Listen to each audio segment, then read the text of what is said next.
Before we begin, take a moment to get comfortable. Let your arms go heavy, your breath slow. And as you listen, feel free to leave a comment sharing what time it is, where you are, and what city or village you're listening from. It's love to know. And if you'd like more quiet stories like this one, don't forget to subscribe so they gently appear when you need them most. Now, let's begin. The Nile does not mourn. It receives what the world gives: bodies, stories, offerings. Ascent carries them forward, never looking back. Somewhere between the hush of royal corridors and the salted air of Egypt's western desert, a man once stood wearing armor that glinted in the morning sun. His name was Usamanto, and before it was scratched from the record, Hay had pledged his life to a crown that was already crumbling. And when he died, Egypt tried to erase him. But what if he saw it coming?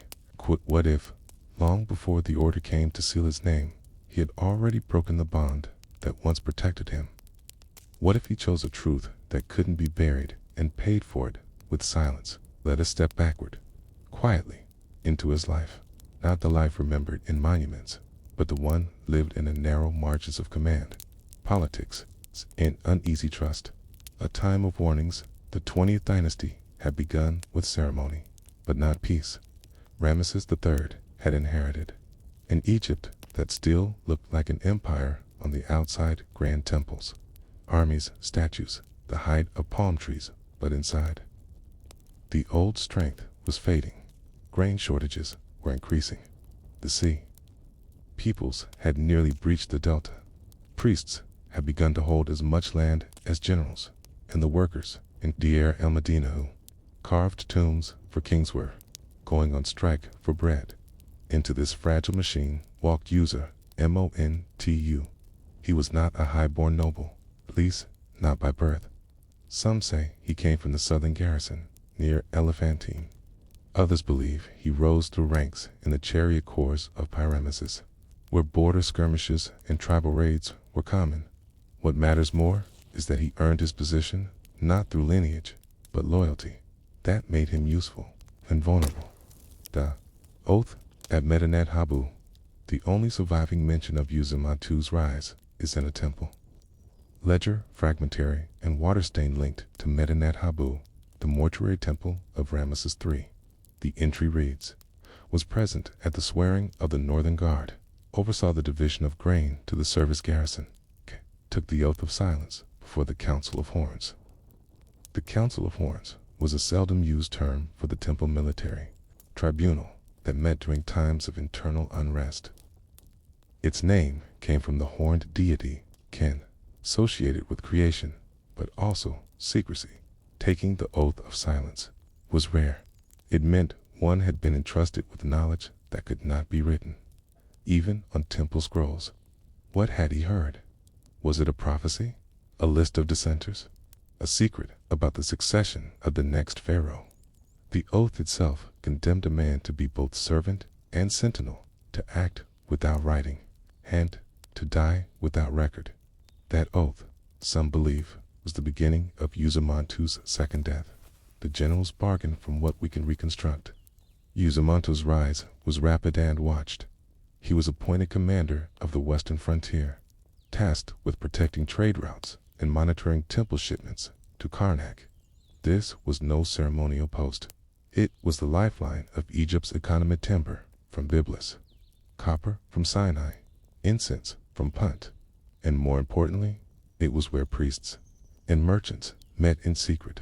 Usamantu knew the price of every shipment that entered Memphis. He saw which temple received double their share of grain. He saw which priesthood built new sanctuaries while nearby workers starved, and he knew something else: which names were being removed from scrolls, which nobles were quietly relocated, which tombs had been defunded and left incomplete. It was an Egypt slowly rearranging itself, but without saying so aloud. And in the middle stood a man who had sworn not to speak what he saw, but silence, like tombs, doesn't last forever. The cartouche that vanished, the key to what happened next, may lie in the missing part of Usermantu's cartouche. When the reused coffin plank was studied by imaging software in 2019, analysts found a faint remainder of a second name below the erased hieroglyphs. Not a family name, not a title, but the start of a pharaoh's throne, name barely visible, just the beginning glyph of user. This has led some to speculate that Usermantu once supported Dora was meant to protect a different heir than the one who took the throne, possibly one of Ramesses III's older sons, whose names were later redacted after the harem conspiracy. This conspiracy, known from the judicial papyrus of Turin, was an attempted coup against Ramesses III, orchestrated by one of his wives to place her son on the throne. The trial records are chilling. Dozens of conspirators were executed, including palace guards, scribes, and women of the harem. But not all names were listed. Some were removed. Some were killed without mention. Some were sent away silenced, not punished. If Usermantu had backed the wrong prince, or worse, tried to protect him after the plot failed, it would explain everything. To transfer one day, his name was spoken in court. The next, it was gone. There was no decree of execution, no fanfare, no public shame, just a slow removal. His tomb, likely built near the royal necropolis, was stripped of its offerings. The inscriptions were scratched away, not violently, but methodically. His mummy, still intact, was moved to a less conspicuous site. A smaller tomb, a deeper shaft, no marker, not desecration, but containment. He was to be remembered by no one, but why preserve his body? Why not let it rot? Because someone, perhaps a fellow officer, a brother, surviving son, believed the soul could still journey, even if the name could not. They placed him in the earth, not as a traitor, but as a man too close to the truth, too dangerous to honor, too loyal to destroy. The third death in Egyptian thought. A person died 3 times. Once when the body failed, again when the name was no longer spoken, and finally, most painfully, when the memory of them disappeared. Usermantu was not executed. He was managed. He was gently deleted. A feather from the record, a silence in the archives. A general who did what he thought was right was punished, not with pain, but with absence. But history is strange, because in trying to erase him, they preserved the shape of his life. They created a gap in the stone, and gaps, like shadows, suggest that something stood there once. So now, when a researcher uncovers an anonymous burial, or a scribe's cartouche scratched too neatly, or a coffin that doesn't match its bandages, we ask, who was this? Why was he hidden? And what did he try to protect? Wind leaves no fingerprints, but it remembers the shape of everything it touches. In the western hills, where the Nile gives way to gravel and silence, the bones of a forgotten general sleep beneath a slab of limestone. His name, Usermantu, barely known, spoken now only by scholars and dust, remembered not for glory or conquest, but for the fact that he vanished, and perhaps, more importantly, for the effort taken to make him vanish. What kind of man is worth the trouble of being erased? The final chapter of his story is not about victory or betrayal, but about absence and the quiet hands that tried to preserve him, even as Egypt chose to forget. We begin this last part of his journey in the only place where the living and the dead truly meet. Beneath the surface of the earth, the tomb that didn't belong when archaeologists stumbled on Usermantu's secondary burial site. It wasn't because they were looking for him. The shaft was stumbled upon during a survey of minor noble tombs. It was considered insignificant, marked, undisturbed, far from royal paths. But the shaft was unusually deep, 40 steps down, lined with mismatched stones. It ended in a cramped chamber, barely tall enough to stand in. There was no painted ceiling, no pillars or offering tables, just a reused stone sarcophagus, chipped on one corner, and sealed with bitumen. At first, they assumed it was the burial of a worker, a mid-level scribe perhaps, or a temple assistant. But when they unsealed the sarcophagus, what they found told a different story. A body wrapped in linen that bore signs of being repurposed. The bandages were layered unevenly, some old and brittle, others newer and intact. Beneath the wrappings, the man's bones showed signs of horseback riding, chariot work, and old military injuries, fractures on the ribs and wrist.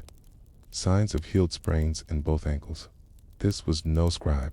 At his feet lay the handle of a ceremonial mace, snapped clean in two. A military symbol, carefully placed, then destroyed. And most telling of all, a single shafty figurine tucked beneath his knees, made of faience, poorly fired, with no name inscribed. A servant in the afterlife, but a servant with no master. To serve, someone had buried him. Someone had honored him. They had done so with the trappings of fear. A burial to protect the body, not to glorify the life. The path to the Western ancient Egyptian belief. The West was the land of the dead. Each evening, the sun god Ra descended into the underworld, traveling through 12 gates of night, to be reborn at dawn, to be buried on. The western side of the Nile was to join this cosmic rhythm, to walk with the sun toward renewal. Uzamantu's first tomb had likely been near a royal necropolis, perhaps in a modest chamber built at Thebes, reserved for trusted officials.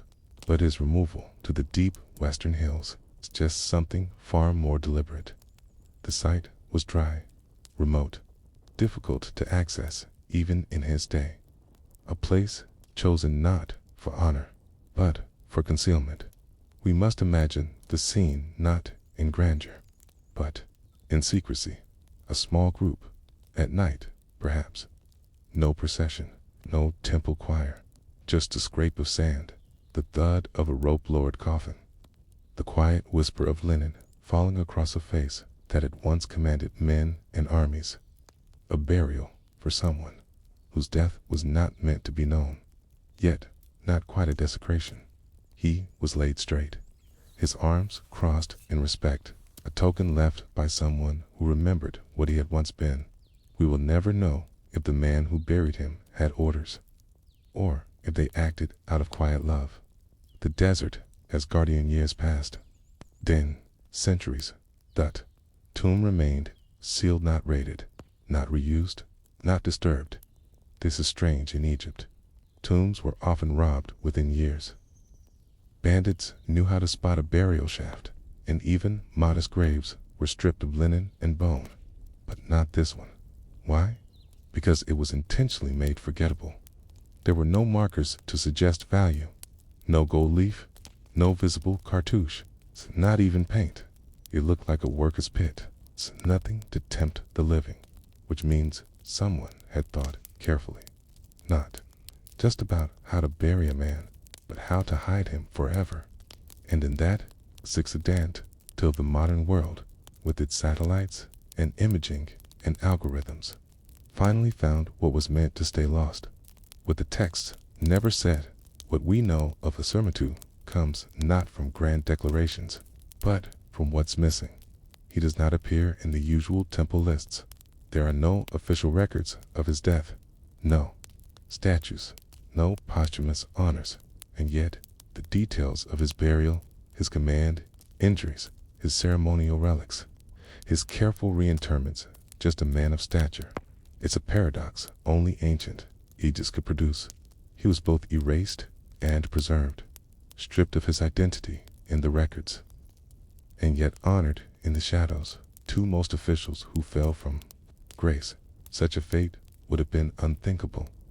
But perhaps this was Egypt's last mercy, to punish him publicly. But let the earth cradle him in secret. Afterlives, without names. In Egyptian theology, one must be able to speak one's name to pass into the next life. The Book of the Dead says, I know the names of all those who guard the gates of the Duat. I know the name of my own heart. Without a name, a soul cannot be judged. Without judgment, there is no entry into paradise. And yet, the priests also believed in Mathada balance of truth, justice, and cosmic order. Sometimes that meant breaking the rules to honor them more deeply. Perhaps that is what happened here. Maybe the man who buried Usermatu believed that the gods would see what men could not, that a man's loyalty could survive beyond the erasure of his name, that if his soul reached the gates of the Duat and spoke nothing, the gods would remember him anyway. The tomb's silence breaks when the burial shaft was uncovered in 2018. The team at first thought little of it, just another reused grave. But the fracture in the ceremonial mace caught the attention of a military historian. The angle of the break, the composition of the material, the way it had been placed near the feet-tall matched funerary practices for high-ranking officials during a narrow window in the New Kingdom. More tests followed: carbon dating of linen, CT scans of the bones, residue analysis on the wrappings. Everything pointed to a man of means who had been buried in haste. That's when they examined the coffin plank and found the faint marks: user, MONTU, A, general, A, master of chariots, gone from history, but still there in the grain of the wood. It was like finding a whisper frozen in bark. What survives? And why we often imagine history as being made by those who shout the loudest: pharaohs, conquerors, kings. But history is also written by those who are almost erased, in the lines that were scratched out, in the names that were carved twice, in the silence of a tomb that stayed shut too long. Usermano will never be a household name. He will not be recarved in stone. No temple will rise in his honor, but his story matters, because in the quiet effort to hide him, we learn about an Egypt that was unsure of itself, a state so afraid of its own past that it tried to bury it. It couldn't do so completely. And in that failure, we see the endurance of memory, not in scrolls, not in monuments, but in the desert, in the bone, and in the question that still echoes: what truth did this man carry that Egypt could not bear to remember? Long before the stones were raised, before even the ditches were dug, there were graves. Simple ones, shallow pits cut into the chalk soil. No megaliths, no standing stones, just people, buried gently, some on their sides, knees drawn to chest, facing the sun or facing nothing at all. And among them women, a surprising number of them in 2008, when a team of researchers began reevaluating the ancient graves scattered across Salisbury Plain. They weren't looking for women. They weren't even looking for people. They were examining pollen samples from the soil, trying to understand the environmental conditions in the centuries before. Stonehenge rose, but what they found instead were bones, human bones, dozens of them. And when they began to analyze those bones, slowly, meticulously, like dusting off a secret long buried under formal assumptions, they found something strange. More than a third of the early burials around what would later become Stonehenge were female. Some were infants, some adolescents, many adults. One was over 50. It's extraordinary for a woman in the 3rd millennium BCE. And some were buried with kir beads, antler pins, carved stones. One had a polished flint knife at her side. Another had the bones of a dog curled at her feet. These women were not afterthoughts. They were central. And yet, for centuries, their stories have been left out of the myth of Stonehenge, the myth that followed when most people picture Stonehenge. They imagine a gathering place for ancient men druids in cloaks, priests in white robes, warriors observing the solstice. Even the oldest theories frame it as a place of male-dominated ritual, a calendar, a temple, a place of power. But those assumptions rest on something fragile: the absence of visible memory. Stonehenge itself doesn't have inscriptions, no names, no declarations.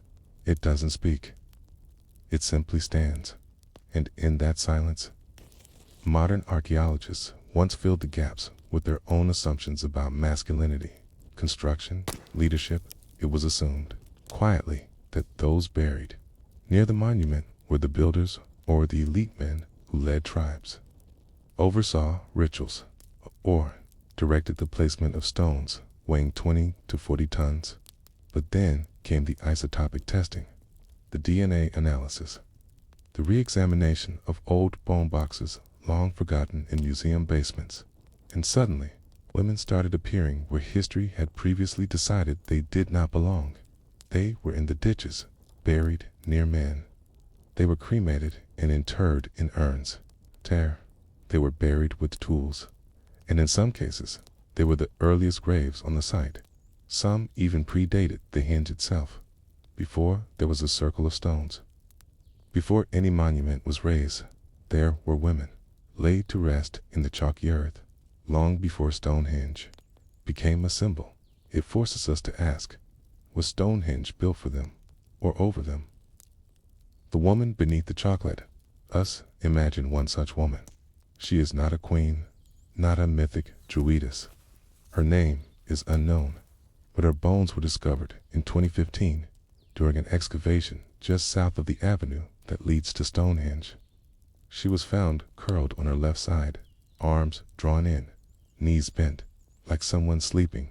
She had no monumental grave, no cairn, just the earth, compacted slightly from time and pressure. Beside her lay a small antler pick purse used for digging or ritual. Near her feet, a thin strip of copper. It was degraded, green with age, but unmistakably metal rarity in Britain. During that time, her teeth showed signs of wear, but not from malnutrition. She had eaten well. The isotope analysis revealed she had not been born nearby. Her bones contained strontium signatures more consistent with Chalktownland near the Mindesor, even the Welsh borderlands. She had traveled, or been moved. Her DNA was even more surprising.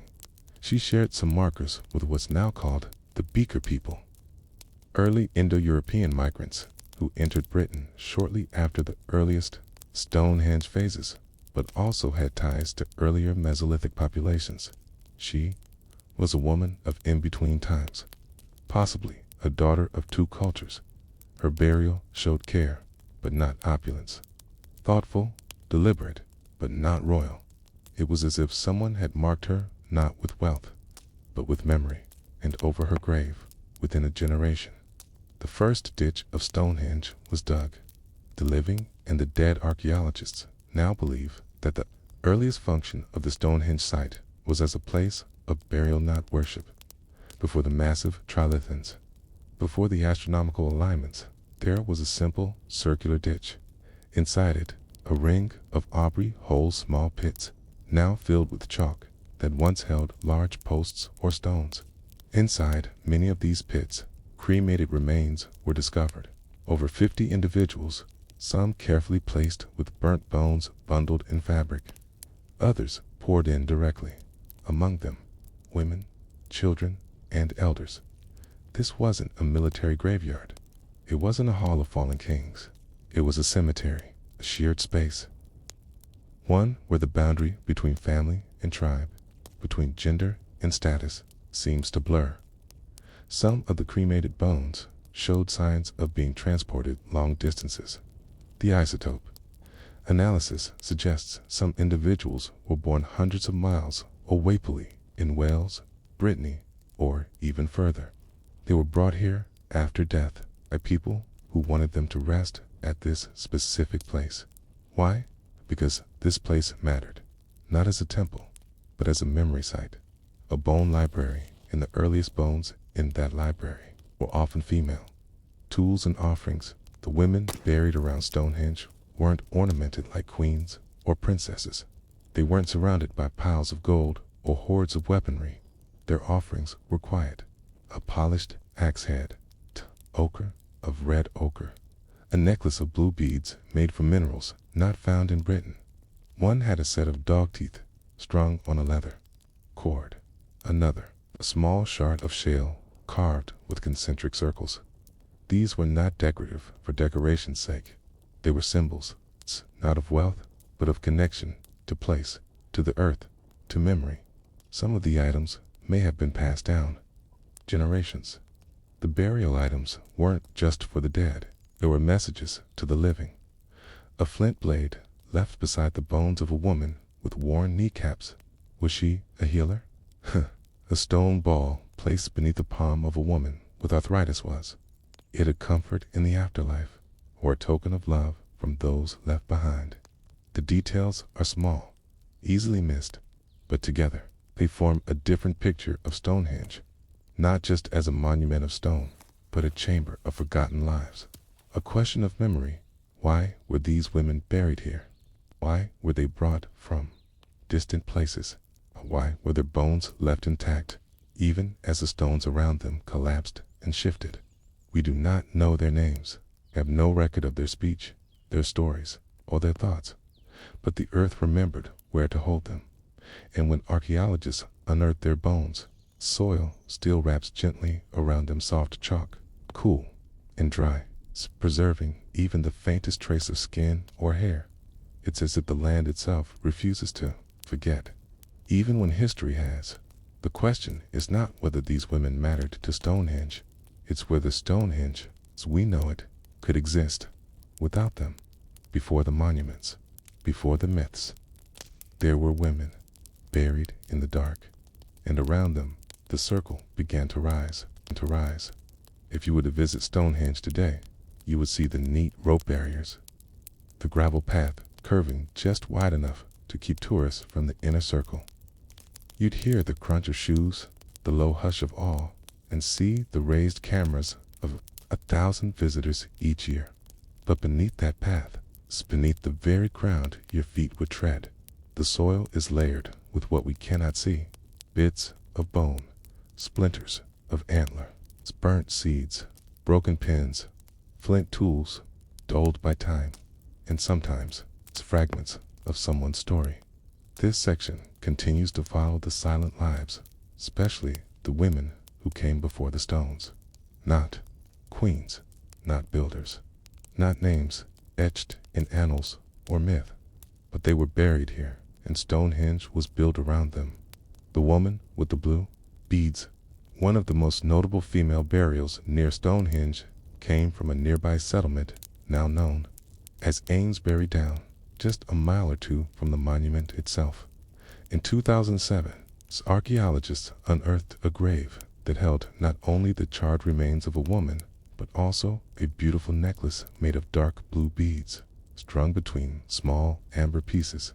The necklace was startling, not only for its craftsmanship, but because the materials were not local. The blue came from glass imported from the Mediterranean, or perhaps made using techniques that had traveled via long-forgotten trade routes. The amber was Baltic. It had journeyed across miles, mountains, and rivers, somehow reaching the edge of what is now Wiltshire. Here lay a woman, gently cremated, her ashes gathered, wrapped in a deer hide, and placed in a shallow grave. Someone had adorned her with beads that passed through hundreds of hands across cultures. Her necklace was not just jewelry.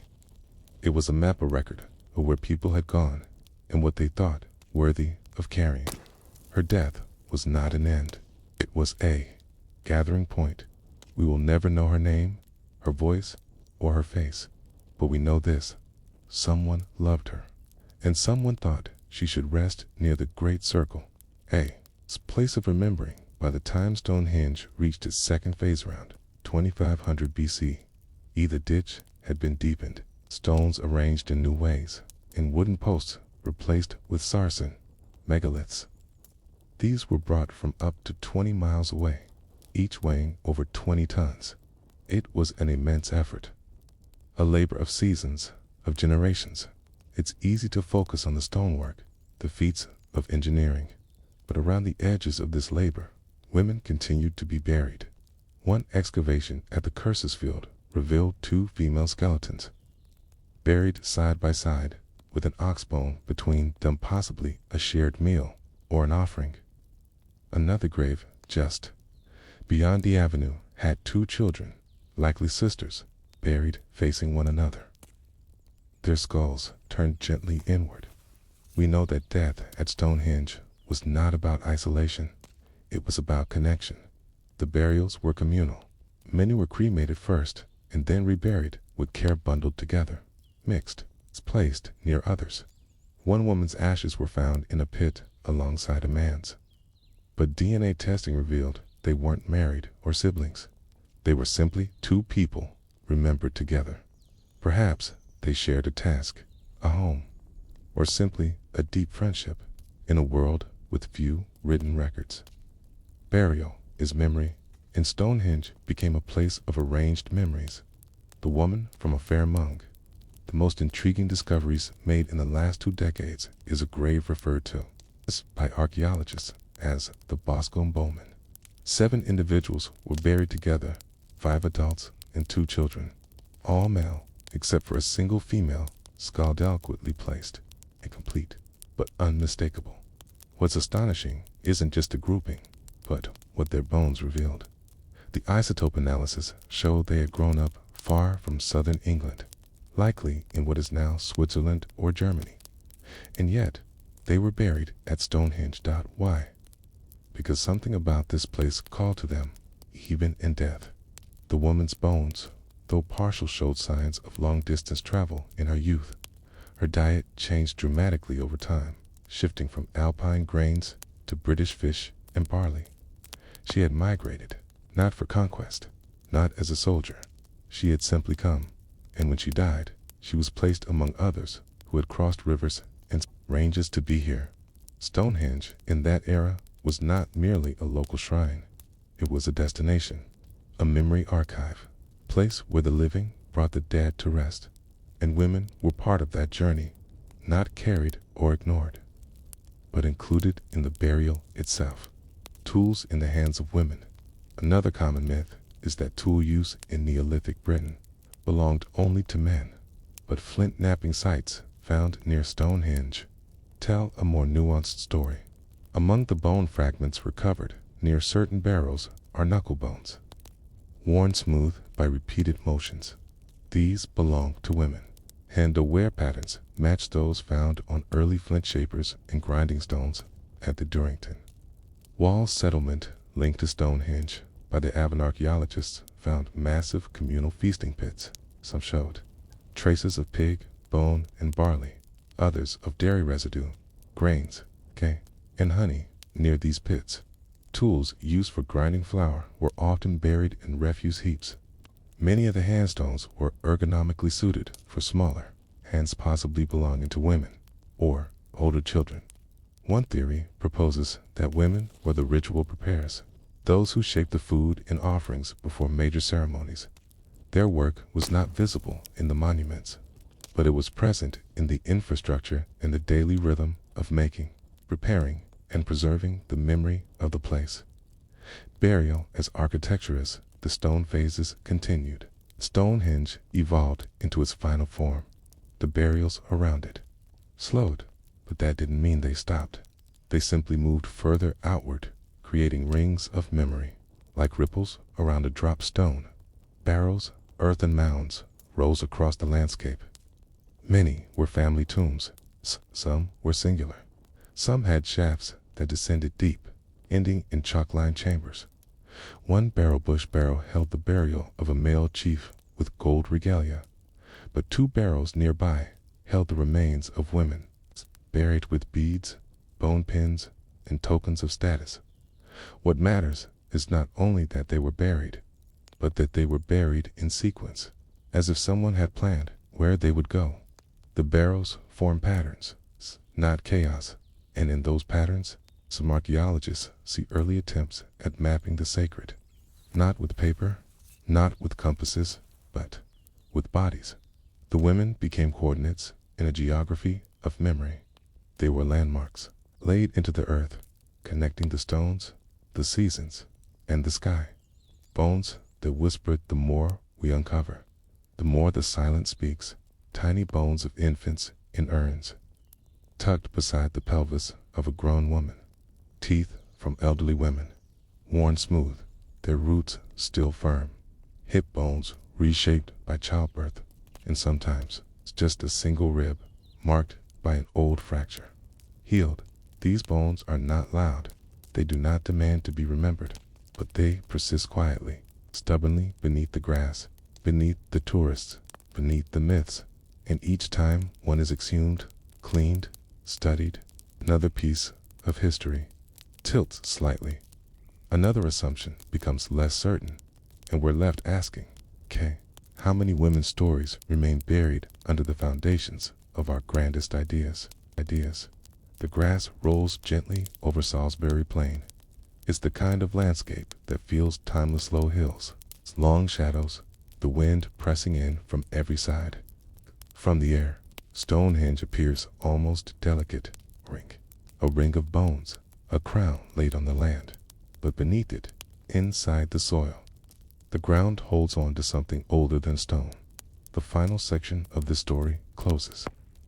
The quiet journey we've taken through chalk graves and forgotten names, through necklaces buried without eyes to wear them, through daughters and grandmothers who shaped a landscape of memory. This is a story not of what was built, but of who was buried, and why the circle may never have been a monument to power, but a monument to mourning. A circle built around loss. Let us return once more to the early days, not the Stonehenge of today, but the site it once was, freshly dug, with blisters still raw on the hands that carved the chalk.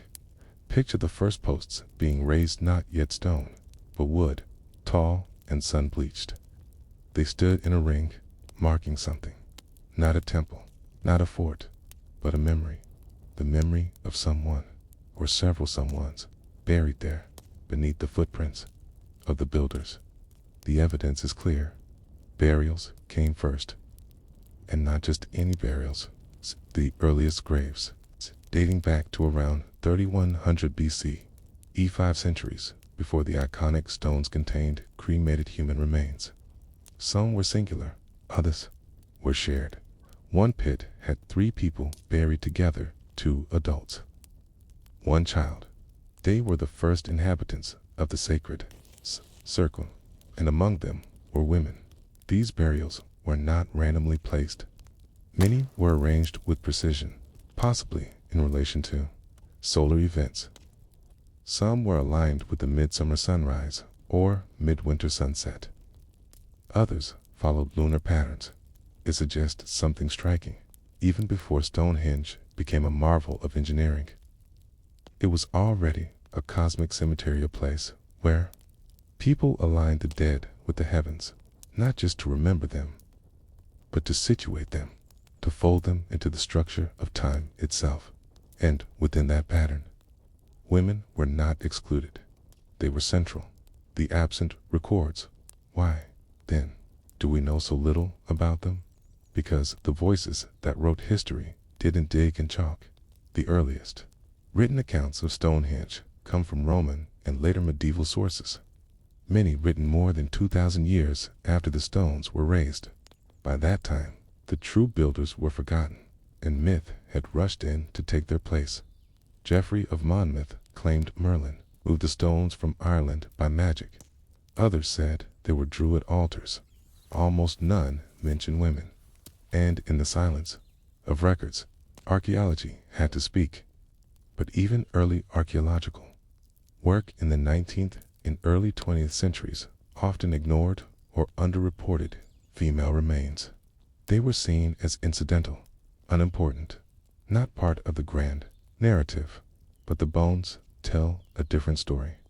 Radiocarbon dating, DNA sequencing, and isotope analysis have revealed a diverse range of women at the site, some born nearby, others from as far as the Mediterranean, the Alps, or even Central Europe. Stonehenge was not isolated. It was a hub, and its burials reflect that. Women were not just the wives or daughters of those remembered. They were the ones being remembered. Generations beneath the earth. One of the more haunting patterns at Stonehenge is generational layering. In several cases, archaeologists found remains of individuals buried atop earlier graves. One site showed 3 cremation burials stacked vertically, an adult woman at the bottom, a younger man above her, and a child at the top. They were separated by centuries, but buried together. Were they related? Or was this a form of ancestral veneration? Do not know, but the care with which the newer grave avoided disturbing the bones below suggests reverence.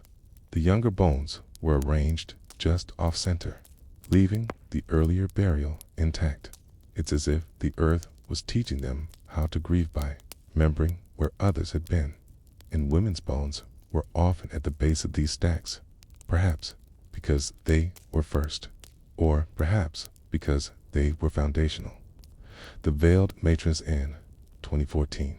A long-forgotten box of bone fragments was rediscovered in the basement of the Wiltshire Museum.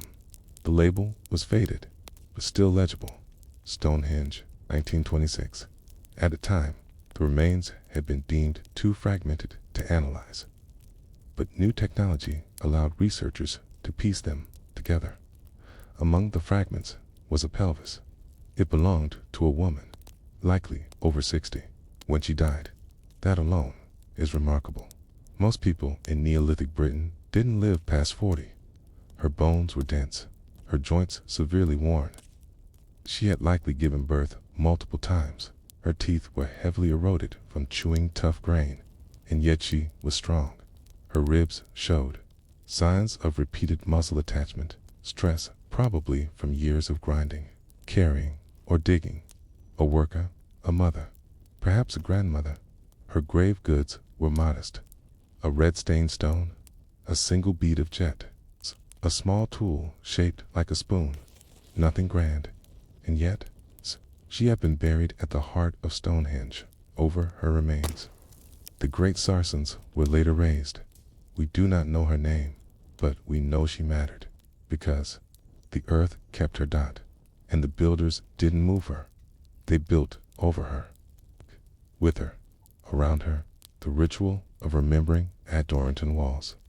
2 miles from Stonehenge, and likely home to its builders, archaeologists uncovered large communal spaces, feasting halls, and hundreds of pig bones. But they also found objects of personal significance. A child's toy carved from antler, a broken figurine of a woman, possibly a goddess, or a representation of an ancestor, and among the post holes of the great timber circles, they found carefully arranged ash piles, some containing female remains. Were these effigies, ritual fires, acts of honoring? We may never know, but the placement near doorways, thresholds, sheds. These ashes were not cast off. They were included. The builders carried memory with them, and the women were not just behind the scenes, they were at the center. A final reflection: Stonehenge is not a single thing. It is not only a monument, it's not only a calendar, not only a graveyard. It is a conversation across time, and in that conversation, many voices have been lost, but not all. The bones of women preserved in chalk, wrapped in centuries of silence, are beginning to speak again. They are not loud, but they do not need to be.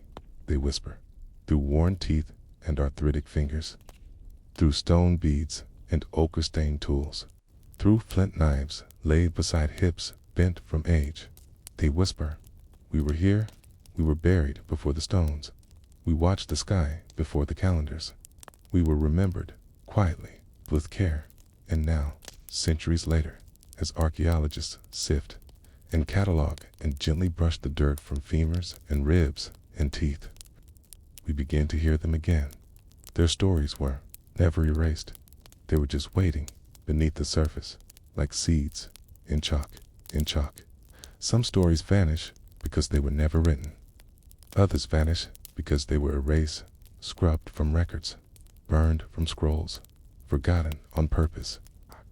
But every so often, a story disappears for a stranger reason, because it held too much power, and someone decided the world should forget. This is the tale of such a woman-an oracle, a priestess, or perhaps simply a servant who lived in the golden age of Rome, a K who carried in her mouth the one thing no one else dared to speak aloud, the emperor's true name. the empire of layers. To understand her, he must first understand where she lived in not a specific town or villa, but a kind of world.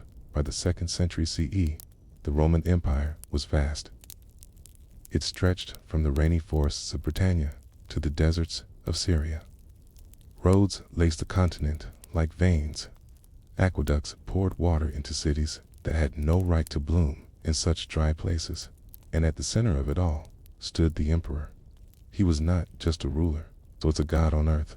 Or at least, that's what the poet said. Its image appeared in temples, coins, statues, and tapestries. His face, sometimes smiling, sometimes stern, looked out across the empire from stone columns and bronze medallions.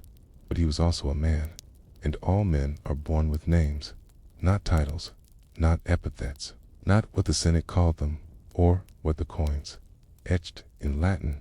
A name whispered by a mother, a name shouted across a garden when the boy did something foolish. That name, the true name, was a thing rarely recorded, because, in ancient belief, a true name could be used against you. To name someone fully was to know them, and to know them was to bind them. The nameless woman in the writings of the lesser-known historian Arianus Felix, whose surviving works exist only in fragments there, is a passing reference to a woman called the tongueless whisper. It appears in a side note, a footnote almost, buried in a chapter about imperial ceremonies. He mentions her not as a figure of political significance, but as an oddity and example of the strange customs of old religious orders. He writes, "And in the rites of the Laurel Hall, it was said, there lived one who spoke the name that no man spoke, but who never spoke it aloud. Her tongue was kept from the world, that her breath might carry no treason." No further explanation is given, just this, a woman, a name, a silence. The rites of the Laurel scholars have since debated what Laurel Hall refers to. Some believe it was part of the Domus Augustana, the vast imperial palace complex on the Palatine Hill in Rome. Others think it was not a hall at all but a grove, in early Roman tradition. Laurel trees were sacred to Apollo, god of prophecy and poetry. Emperors crowned with laurel wreaths were invoking his blessing. Laurel groves were planted near temples, baths, and even law courts. They were considered places of protection, where lightning could not strike and truth could not be twisted. In one such grove, now lost there may have lived a small order of female attendants. Not Vestals, not Sibyls, but something stranger. Women who did not burn offerings. Women who did not speak to crowds. Women who listened and, sometimes, remembered what should not be remembered. The tongueless whisper may have been the last of them. The ritual of silence, what little we know, comes from a collection of letters written by Pliny and Cecilia, a noblewoman who lived in the late 2nd century and was known for her detailed observations of Roman ritual. In one letter to her sister, she writes, "They say she wears no colors, not even white, only ash and dust. She eats figs soaked in vinegar and speaks to no one, save the air. At dusk, she places her lips to the leaves of the old laurel tree, as if confessing. It was not metaphor. Somewhere in the empire, there was a belief that the emperor's birth, named his true, vulnerable name, was too dangerous to speak aloud. But someone had to carry it, to ensure that the divine titles stayed anchored to a human reality. That person could not be a soldier, not a senator, not a scribe. It had to be someone who could not use the name as a weapon. A woman bound by vow, bound by silence. The curse of knowing in Roman superstition. Knowledge was a burden. To know something sacred or forbidden often required a payment. The Sibyls, when they prophesied, were kept in isolation. The Vestals, if they broke their vows, were buried alive, not because they failed, but because they had seen too much. It is said that the tongueless whisper once refused to reveal the emperor's name to a Praetorian prefect who sought to use it in a ritual to bind the emperor to his will. The prefect disappeared a week later. The official record lists illness. But a marginal note in the same document simply reads, bound by the tongue, swallowed by silence. Whether this was metaphor or something darker is unknown, but it suggests a belief that knowing the emperor's name without permission could unmake a person, not through law, but through something older, something spoken beneath breath, beneath time. The stone, with no inscription, in 1982, archaeologists excavating the ruins of an early Roman villa near Nemes, south of Rome, found a curious artifact, a small slab of black, volcanic stone buried beneath what had once been a shrine. The slab bore no writing, but it had 3 laurel leaves carved into it and a single indentation where, perhaps, a thumb had pressed down for decades. Around the stone were bones, female, likely in her 30s. No signs of violence. Beside her, a small jar containing dried laurel leaves, still faintly fragrant after 2,000 years. And in the corner of the chamber, half rotted and barely visible, was a scrap of cloth, stitched into its edge in tiny, faded thread. I am the mouth that is never opened. The site was catalogued, photographed, and archived, but no further analysis was made. Some say it was too strange. Others say it was simply forgotten. But in a quiet circle of historians, the discovery is whispered about still. They call it the grave of the namekeeper, the vanishing if she existed, this woman who carried the emperor's true name. What became of her? Did her role end when the empire split, when the gods were replaced, the temples closed, and Christian rites took the stage? Was she dismissed, forgotten, absorbed into some other order? Or was she buried without a grave marker because the weight of what she knew made her unnameable herself? There's a theory, unconfirmed, but poetic, that her body was never buried, that she was burned in a silent ritual, and her ashes scattered beneath the last laurel planted on Palatine Hill, that the laurel grew wide, its roots drinking the name she had carried, and that, for a time, the tree itself whispered to the wind, until even the wind forgot. A legacy in silence we may never prove she existed. There may never be records, inscriptions, or statues. But we know this, in ancient Rome, names had power, and women were not always silenced. Sometimes they were the guardians of silence, the ones who watched, who remembered, who held the boundary between title and truth.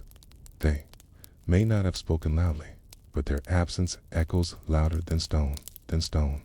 The first time Rome became afraid of itself wasn't during war, or plague, or fire. It was when the city began to wonder if power had slipped beyond the Senate's grasp hand, to silence, not into temples, not into armies, but into the mouth of a woman who said nothing at all.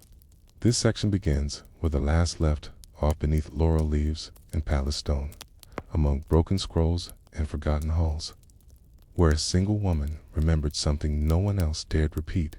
She did not rule, but she remembered, and in Rome, remembering was almost as dangerous as rebelling.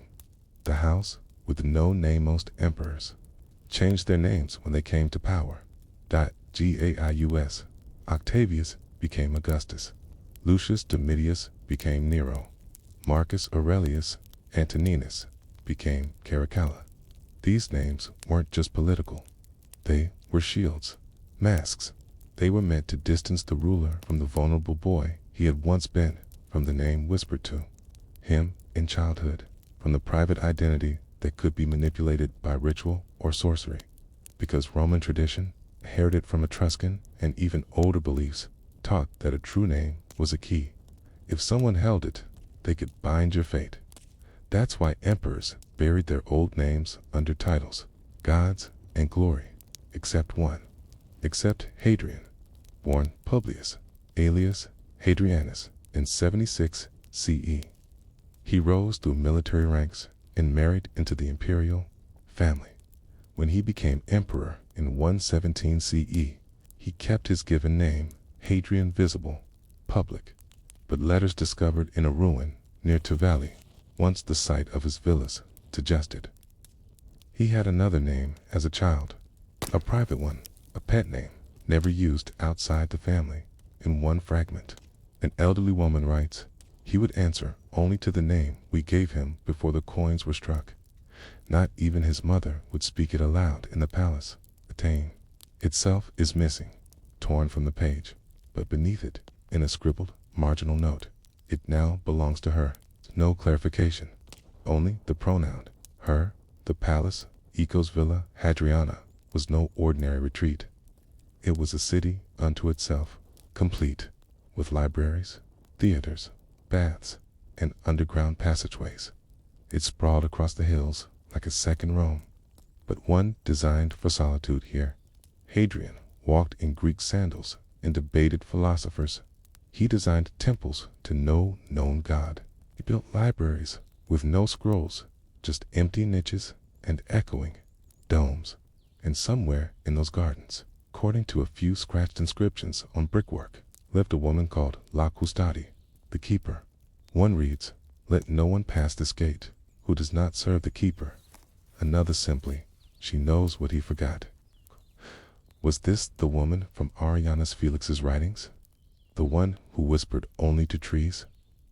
Perhaps because the villa had one odd feature, a circular courtyard surrounded entirely by laurel. At its center stood nothing, no statue, no altar, just a single flat stone, waist-high, and worn smooth, as though someone had touched it. Every day, Antinous and the rupture Hadrian's rule was marked by many achievements, but also by one deep sorrow. In 130 CE, his beloved companion, Antinous, drowned in the Nile under mysterious circumstances. The emperor's grief was boundless. He ordered statues raised across the empire, founded a city Antinopolis in the youth's honor, declared him a god. But it was said that Hadrian did something else, too, something he had done for no one else. He whispered his true name to Antinous in the quiet before dawn on the banks of the Nile, near the place where priests cast offerings into the water. He leaned forward and said the name he'd buried since childhood, not Hadrian, the other one, the one he swore he'd never speak again. And days later, Antinous was gone, the seal of the whisper after that Hadrian withdrew. He left the palace in silence. He ordered poems burned. He disbanded entire staffs. And in the laurel courtyard, a new figure was seen, walking dressed, not in finery, but in dust and linen. Witnesses said she did not look at the emperor when he approached. She bowed, neither head nor knee.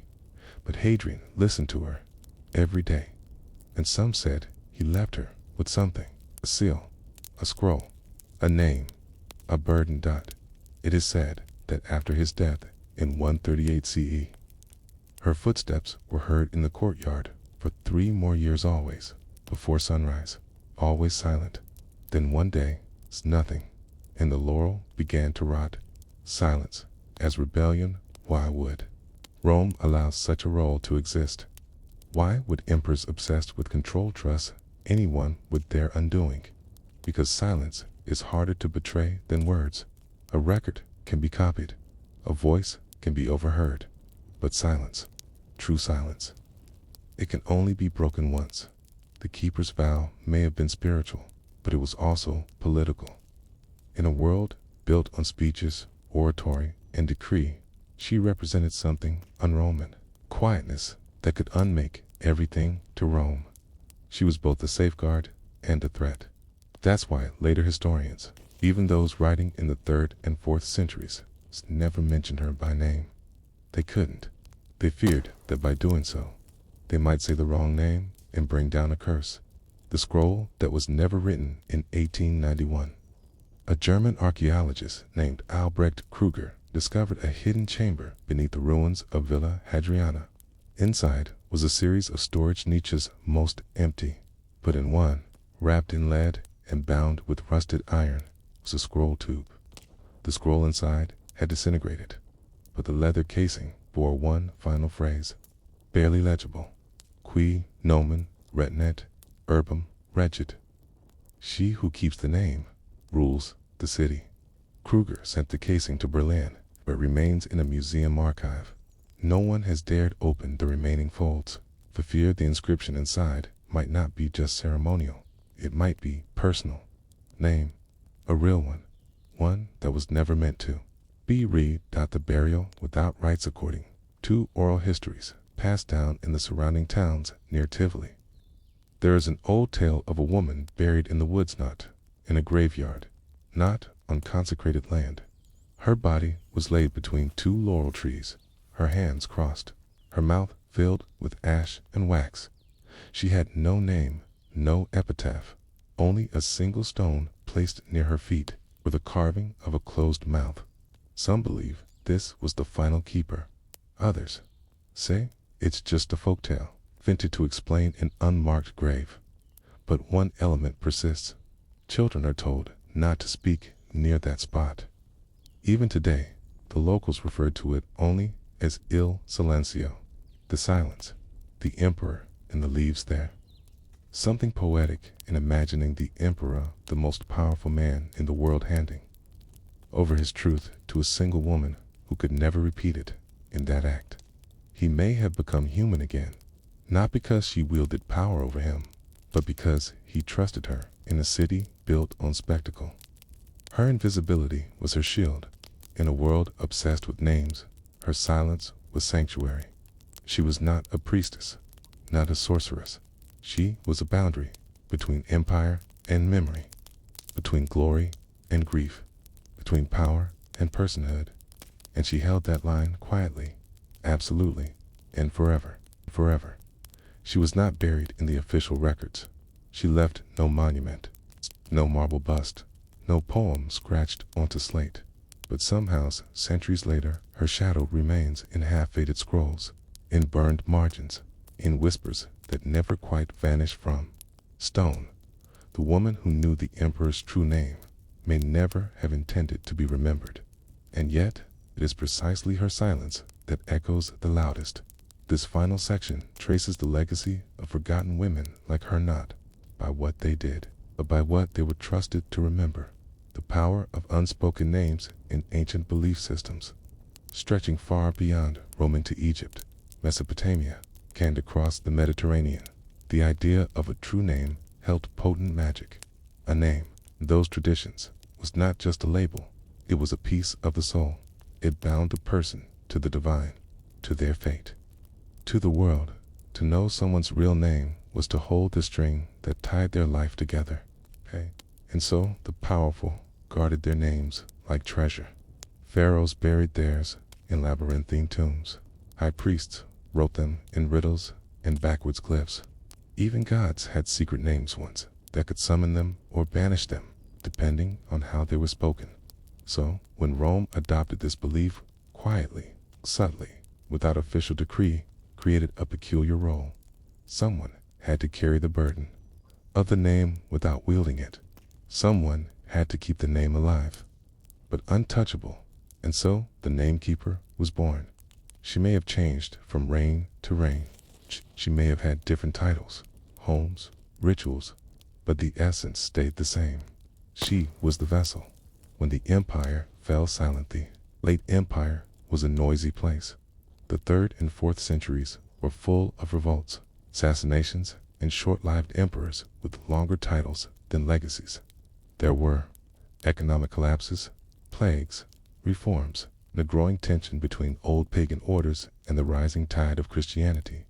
Temples, once protected by state funds, fell into disrepair. Priesthoods shrank. Rituals ceased. Statues were removed or beheaded, and names once guarded and revered were rewritten. The shift wasn't immediate. It never is. But slowly, the roles once considered sacred turned into superstition. The idea of a woman holding the emperor's true name began to seem quaint. Folklore in the late 4th century, the Christian emperor Theodosius I issued a series of decrees banning pagan practices. Temples were closed, public sacrifices outlawed, sacred groves cut down. One such grove was said to stand near the old imperial villa in Tivoli, the laurel-ringed courtyard where the namekeeper had once walked. When the grove was burned, no protest was recorded, no citizen wept. But years later, monks who passed through the area claimed that no plants grew where the laurel once stood, not even moss. A sisterhood without names. Some historians have speculated that the namekeeper role did not vanish, but moved underground, absorbed into other roles, or repurposed by new ideologies. They point to certain early Christian mystics women who lived in silence, often near old Roman sites, who were revered for their visions or prophetic gifts. Saint Melania the Younger, for example, was known for her self-imposed silence and her retreats into abandoned villas. Praxilla of Aquila, though little is known about her, was once called Custos Vocis, keeper of the voice in the 5th century. Letter. Did these women inherit the burden of unspoken names? Did they adopt a tradition no longer honored by the state, but remembered in secret? Or were they simply echoes, new lives inhabiting old spaces, unaware of the footsteps they traced? The disappearance of the scroll in 1793. A merchant in Florence claimed to have purchased a scroll from a ruin near Hadrian's villa. He described it as being written on leather, with Greek letters arranged in spirals. He sold it to a collector who later tried to translate it, but failed. The scroll, according to one note in a shipping manifest, was lost en route to London in 1802. No known copy remains, but a penciled transcription, Svi Sparely, legible in the notebook of a forgotten antiquarian named Basil Thorne. He wrote, a name circularly bound, 3 turns, written once, erased twice, language unrooted, possibly the name of a child, or a curse. Whether the scroll was real or just a hoax, the mystery endured. How many names had the empire buried? How many had the namekeeper carried? And how many now lie dormant in the soil? The keeper's final act. One theory speculative, but poeticus, that the last namekeeper chose to end the tradition herself, sensing the empire's collapse, watching the temples fade and new faiths rise. She may have understood that her role had no place in the coming world, so she did what no namekeeper before her did. She spoke the name aloud, not to use it, not to wound, but to release it, to scatter it into the wind, into the leaves, into the breath of the world, so that no one, not even herself, could hold it anymore. A liberation, surrender, not of silence, but of secrecy, echoes in the modern age. In modern Italy, the ruins of Hadrian's villa still draw tourists. They walk the mosaic paths, peer into collapsed chambers, snap photos of broken columns. Few notice the shallow ring of stones near the far western garden, now overgrown. Fewer still know that during excavation in the 1970s, a single stone was lifted from that ring and found to have an inscription on its underside, faded, nearly illegible. 3 Latin words, Vozim, Nan, Dico. I do not speak the voice. No official report was filed, but the archaeologist's journal includes a small, haunting note. The stone was warm to the touch, despite rain. It smelled faintly of laurel. Was this the final trace? The stone? At the end of a lineage of memory? Or was it nothing, just a coincidence, a misreading? No one can say, because the one person who could explain it never spoke. Reflection. What silence leaves behind in a history filled with emperors and armies, with marble triumphs and golden crowns? It's easy to forget the soft margins, the quiet spaces, the people who were never meant to be remembered. But it is often these forgotten figures, these silent women, these watchers in the laurel grove who held more power than the statues ever did, because memory is not made only of speeches and records. Sometimes memory survives by not being written down. It hides, it waits, it is passed mouth to ear, hand Two-heart, generation to generation. Until one day, someone asks, why is this name missing? Why does no one speak of her? And the silence becomes a story, one that was never told, but always known. The Egyptian sun rises the same way it always has, slow, golden, indifferent, casts long shadows across the ancient sands, illuminating tombs carved into rock, temples crumbled by time, and forgotten doorways, half swallowed by shifting dunes. Most of what we know about ancient Egypt comes from what was meant to last. The pyramids, the hieroglyphs, the monuments to pharaohs who wanted to be gods. But not every tomb was meant to be found. This is the story of a man who was once honored, with burial in a sacred place and then erased. Man, who was once a general under one of Egypt's most powerful pharaohs, then buried again, in secret, far from where history expected him to lie. This is the story of General Parinapher, the soldier who served two kings, the man whose loyalty outlived his usefulness, and whose tomb had to disappear twice, a name that changed with the why his name appears only once in full in a crumbling ostracon found near Thebes. Parinapher, commander of the armies of the north and west, servant of the living Aten.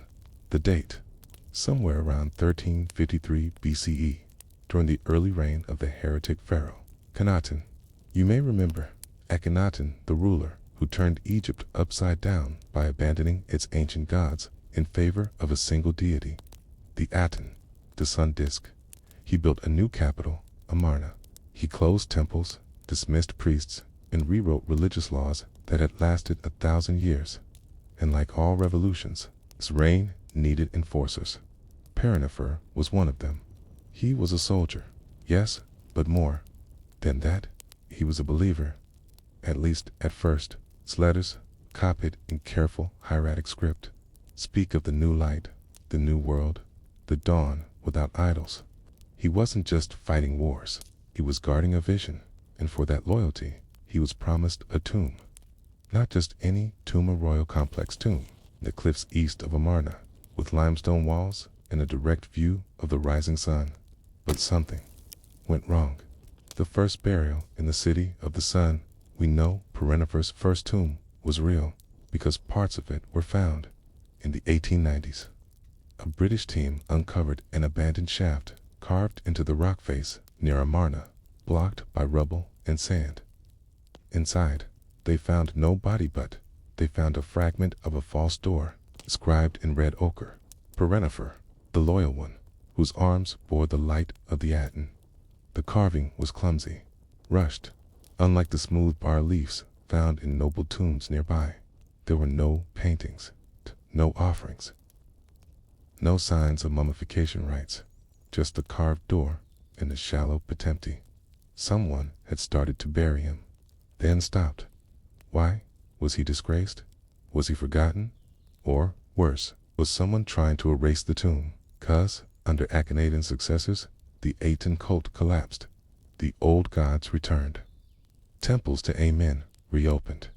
The heretic pharaoh's name was scratched from walls, his statue smashed, his city abandoned, and anyone too closely tied to his regime, his priests, his builders, his generals became dangerous memories. The disappearance in the records of Horemheb, the general turned pharaoh who ruled shortly after Akhenaten's dynasty fell. There's a cryptic line. The unclean stones were broken. The ash was scattered. The traitor's bones were not found. It is widely believed that the traitor referred to one of the Aten's enforcers, possibly a priest, possibly a courtier. But new research suggests it may have been Parinapher, because a few decades later, a tomb was discovered in Saqqara far from Amarna with a curious inscription. Here lies he who served both night and day. His name is written in dust, but not forgotten in the sky. And above the lentil, P-fur, the rest of the name had been chiseled away. Inside, no decorations, no religious icons, just a rough sarcophagus and a seal bearing the symbol of the royal army. Now defunct, this tomb was hidden deliberately the politics of erasure in ancient Egypt. Its memory was everything to be remembered, was to live forever. Tombs weren't just graves. They were anchors between the worlds. Domes told stories, gave names, future generations to speak them aloud. But for some, memory became a threat. If you had been too close to a failed ruler, your legacy could be dangerous. If you had killed for the wrong king, your loyalty could be reinterpreted as betrayal. And so the state would do the only thing it feared more than death. It would erase you, name scratched out, images defaced, tombs dismantled, a damnatio memoria, though a Roman term, applied with brutal efficiency in Egypt long before. Yet, for Perenifer Cava, full erasure was incomplete because someone moved him. The second burial beneath the forgotten shrine in 2003. An excavation near Abydos, one of the most ancient and sacred sites in Egypt, covered a small, unmarked shaft behind a ruined shrine to Asura. It wasn't part of the main temple complex. It didn't belong to any known necropolis. Inside the shaft, archaeologists found a sealed canopic jar, not a full set, just one, and inside it, linen wrappings containing human remains. The ladle is faded, barely visible, but infrared scanning revealed what many now believe was once written there, beloved of the Aten, laid to rest by those who remembered. It wasn't official, it wasn't grand, it was an act of love, or guilt, or perhaps resistance. Someone had taken what remained of Perenifer's organs, or perhaps just a symbolic remnant, buried them in sacred ground, not to honor him with code staked, with kilte, and to honor him with code staked, or killed, or perhaps resistance, or perhaps resistance. Someone had taken what we said. It was said, anyone says, which was said, and where is where. It said, where is which is says, is as, is I, us, is we, is as, guys, is I,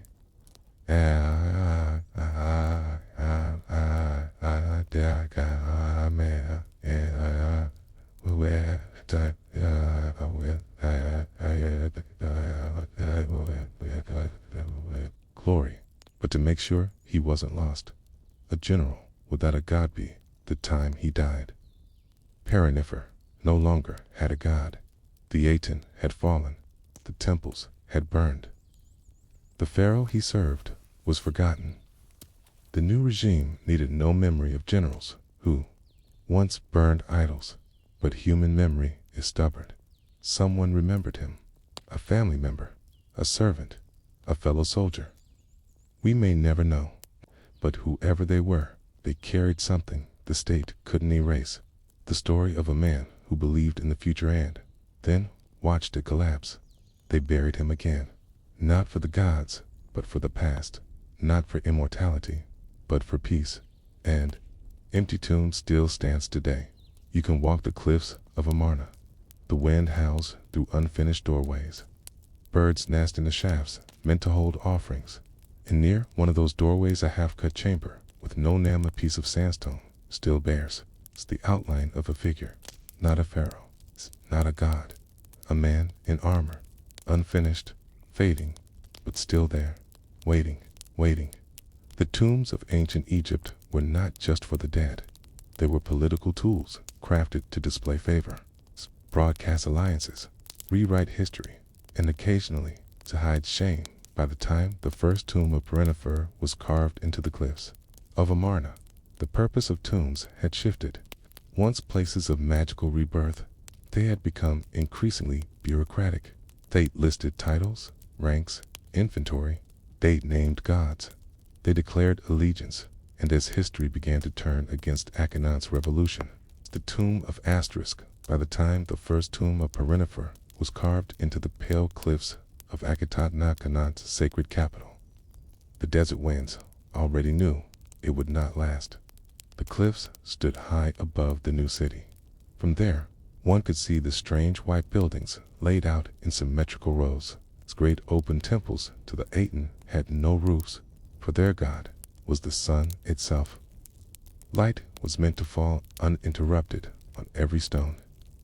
But down in the city, even as they built, people whispered, and in the tombs above, the whispering turned into chiseling, not just of prayers or blessings, but of warnings, corrections, and rewritings, because Perenifer was a man too close to power. And in Egypt, that meant you could never be certain how your story would end.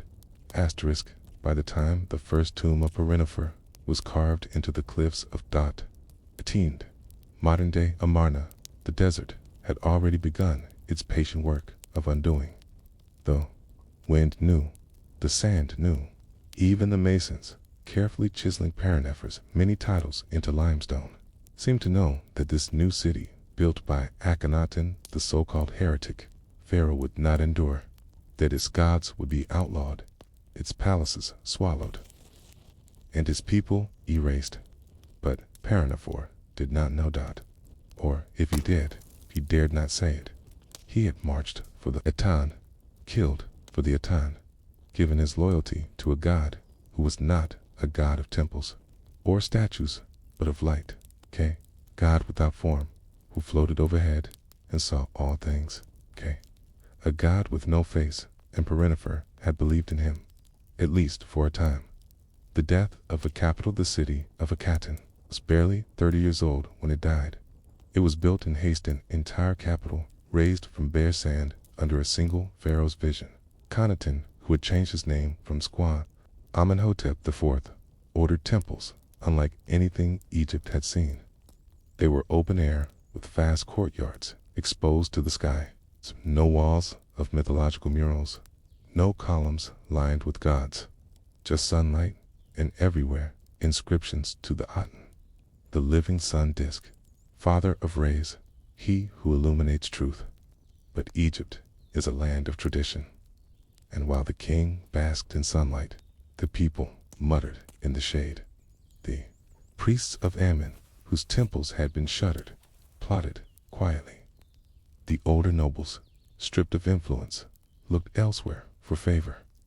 And Perenifer, general, builder, favored servant of the new order, became a symbol, not of power, but of excess, of foolish devotion, of something that had to be undone. A tomb abandoned. The first tomb carved for Perenifer sat high on the eastern cliffs overlooking the Nile bend at Akhenaten. Its entrance was plain, no carved statues, no monumental gate. But inside, a grand hall was underway. Artists had sketched outlines of scenes, the general receiving golden collars, bowing before the radiant Aten, speaking to the royal family. These outlines were never finished. Pick marks abruptly stop. Figures are half-drawn, never inked. And the most striking omission there is no funerary scene, no depiction of Perenifer's judgment in the Hall of Two Truths, no weighing of the heart, which was, for an Egyptian tomb, unthinkable. It was not a mistake. It was a statement. It meant the builders had stopped. That Perenifer, once honored, was no longer welcome to be remembered. His tomb was left open to the wind. The quiet fall from grace there is no single inscription, key, no royal decree that marks Perenifer's fall. He simply disappears. Letters from the period stop naming him. His seal vanishes from military supply lists. In the tombs of other officers, where once his name was mentioned among the loyal, it is conspicuously absent. But in one private letter, written on Astrakana pottery shard, used for informal notes found near Hermopolis, we read, "The northern general no longer enters the House of Light. He has forgotten the way."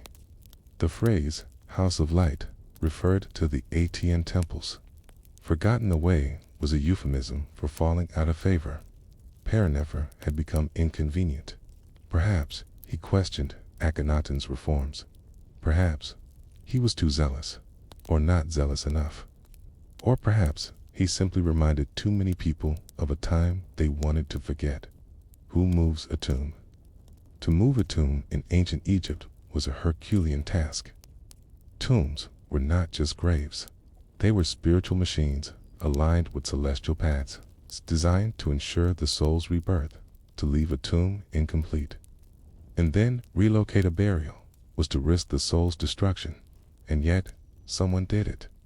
Decades later, well after Akhenaten's death and the abandonment of Akhenaten, a tomb was discovered in Saqqara, full 300 kilometers north, bearing traces of a man whose name had been partially erased. The lintel over the entrance read only P-Nefer, and within, the sarcophagus bore no cartouche, no full title, only the faint imprint of a military emblem in a single line carved hastily in red, laid to rest in silence, not forgotten. This tomb had none of the grandeur of Perennifer's original. No painted walls, no attendants, just sand, limestone, and shadow. But it had something else, intention. This was not the work of the state. It was the work of someone who remembered, who would remember. The identity of the person or people who moved Perennifer remains unknown. But scholars have theories. One possibility is a family member, wife, or daughter, who outlived the purges and retrieved what could be salvaged. We know from other Amarna burials that even amid religious chaos, families often make great efforts to honor their dead, quietly and against the law. Another possibility is a loyal officer, spared or pardoned by later pharaohs, who used his remaining influence to secure a second burial far from the condemned city. A third and more intriguing theory is that it was done by a sympathetic priest, perhaps during the reign of Tutankhamun, who reversed many of Akhenaten's reforms. As temples to Amen were restored and the Aten cult dismantled, there was a brief window where forgiveness seemed possible. Whichever theory is true, one thing is certain: Perennifer was not erased completely. Tombs without names in the late 20th century. Several uninscribed tombs in Saqqara were re-examined using infrared scanning and residue analysis. One contained faint traces of a pigment formula unique to the Amarna period. Another bore tool markings similar to those used by stonemasons at Akhenaten. In each, the decoration had been stripped or never applied. The bodies were wrapped hastily with minimal funerary goods, but among the fragments of canopic jars and amulets, there were clues: a ring inscribed with a sun disk, a gold clasp, bearing the Aten's rays scratched over with what appeared to be a crude image of a man. Scholars now believe that multiple Amarna officials may have been reburied this way, unofficially, secretly, under new names, or none at all. They were not martyrs, they were not honored, but they were remembered. In whispers, a soldier's afterlife, the ancient Egyptians believed that a man's soul is car-acquired food, its prayer, and remembrance to survive. In the afterlife, tomb inscriptions served as perpetual prayers. Names were fuel for the soul. To lose one's name was to die again. Perennifer, by all formal standards, should have vanished. His name was chiseled off monuments, omitted from king lists, removed from official archives, but he survived in the margins. In a scratched ostracon, a half-buried sarcophagus, ring unearthed in the dust. He became part of a different kind of history, not the grand narrative of dynasties and temples, but the quiet thread that runs beneath, where the forgotten and disgraced still linger in the shadows. When the desert remembers, it's easy to believe that the desert forgets, that the sand erases, the wind buries, the sun bleaches all things clean. But the desert has its own memory. It holds the heat of old fires, the outlines of vanished cities, the marks of stone dragged over stone. And in Amarna, when you walk the broken streets, you find traces: a block that never fit right, a tomb with no entrance, a staircase to nowhere. And in those strange, incomplete places. It's hard not to wonder who stood here, waiting to be remembered, and who decided that remembering them was too dangerous. Too dangerous. The name of Perenifer was not spoken for over 3,000 years.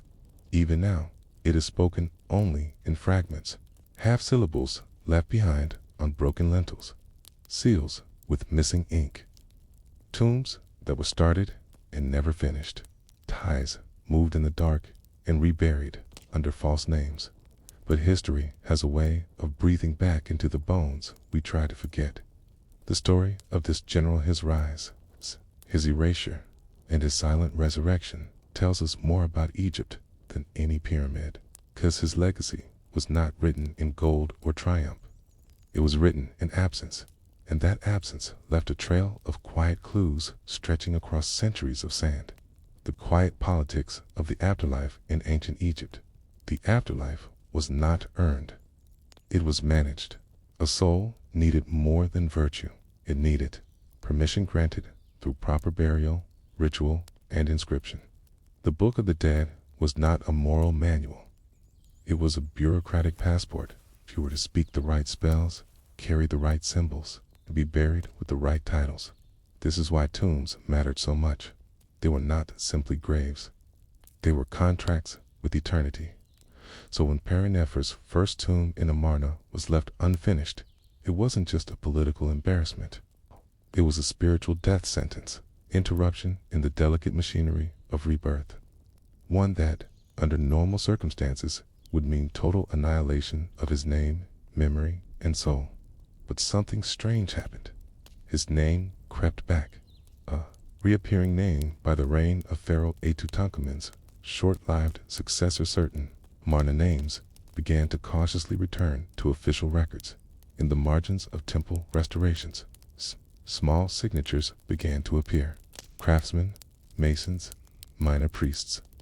Not the top-tier revolutionaries, but those caught in the periphery. Their names were altered slightly, just enough to pass unnoticed, but familiar to those who knew. Among them, one stood out.